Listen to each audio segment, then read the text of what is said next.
Hello guys, আমি প্রিয়াঙ্কা আবারও হাজির একটি নতুন ব্লগ নিয়ে। আশা করি আপনি ভালো আছেন এবং আমিও ভালো আছি।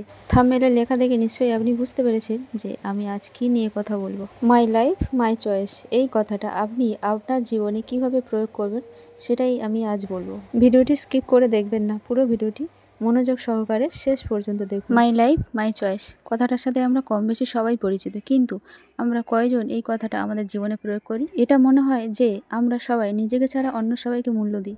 একটা কঠিন সত্যি কথা কি বলেন তো, আপনি আপনার জীবনে স্যাক্রিফাইস করে মহান হতে পারবেন, কিন্তু কখনো সুখী হতে পারবেন না। কথাটা মিলে নেবেন।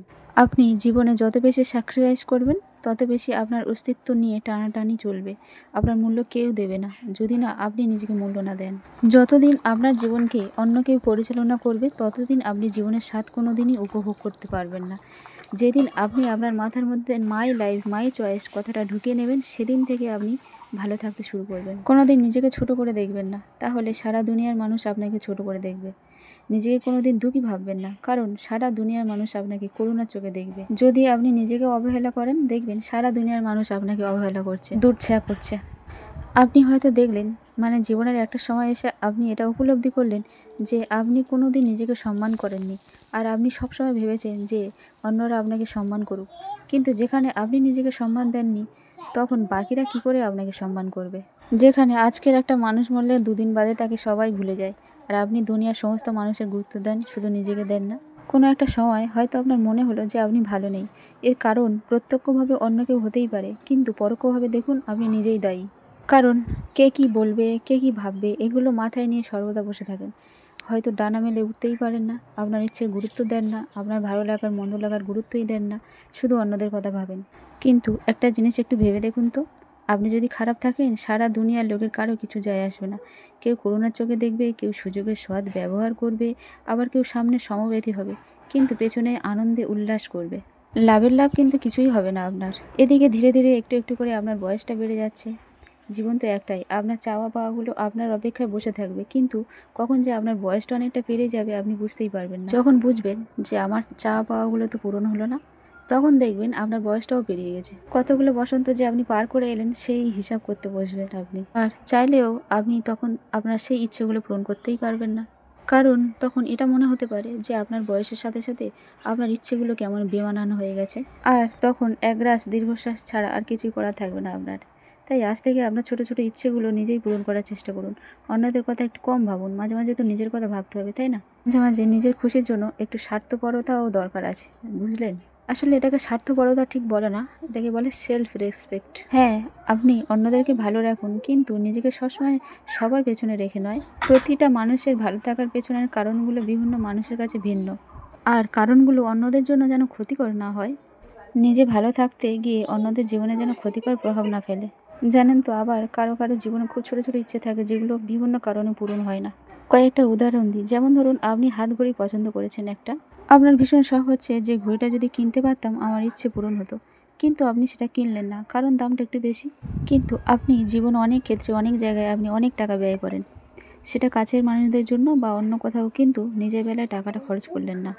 আপনার ইচ্ছে পূরণ হলো না, আপনার শখটা কিন্তু শখই থেকে গেল। এখানে আপনি নিজেকে গুরুত্ব দিলেন না, মানে আপনি সেলফ রেসপেক্ট করলেন না। আবার ধরুন আপনি কোনো একটা কাজ করতে ভীষণ ভালোবাসেন, সে ব্যাপারে আপনি বেশ কমফোর্টেবল, কিন্তু কিন্তু আপনাকে কেউ সাপোর্ট করে না, তাই আপনি সেখানে পা বাড়ান না, মানে আপনার ইচ্ছে থেকেও আপনি সে কাজটা করতে পারেন না। এখানেও আপনি নিজেকে সম্মান দিলেন না। বা ধরুন আপনার বেশ কিছু ড্রেস পরার ইচ্ছে জাগে, কিন্তু মানুষ কি বলবে সেটা ভেবে পড়েন না।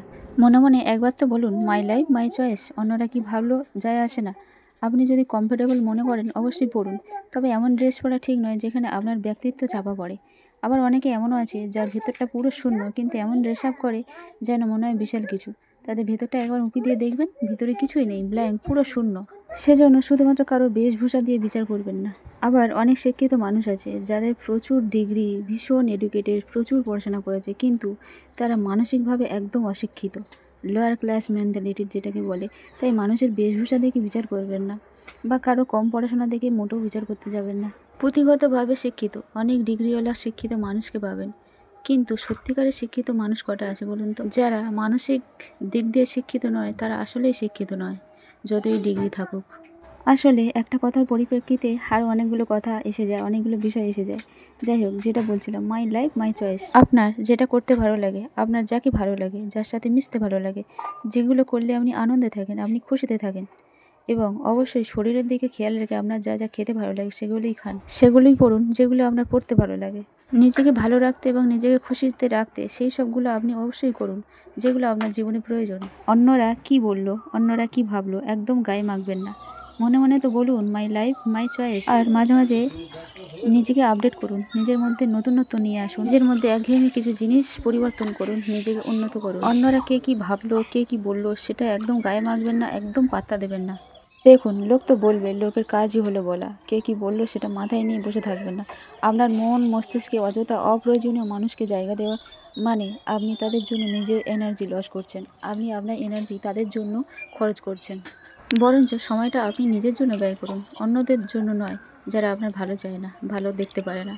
এটা সবসময় মাথায় রাখবেন, মাই লাইফ মাই চয়েস। যাই হোক, আজকের এই পর্যন্ত। আর এতক্ষণ সাথে থাকার জন্য অসংখ্য ধন্যবাদ। সুস্থ থাকুন, ভালো থাকুন। আবারও দেখা হবে, কথা হবে নতুন কোনো বিষয় নিয়ে, নতুন কোনো ব্লগে। ততক্ষণ সুস্থ থাকুন, ভালো থাকুন। টাটা।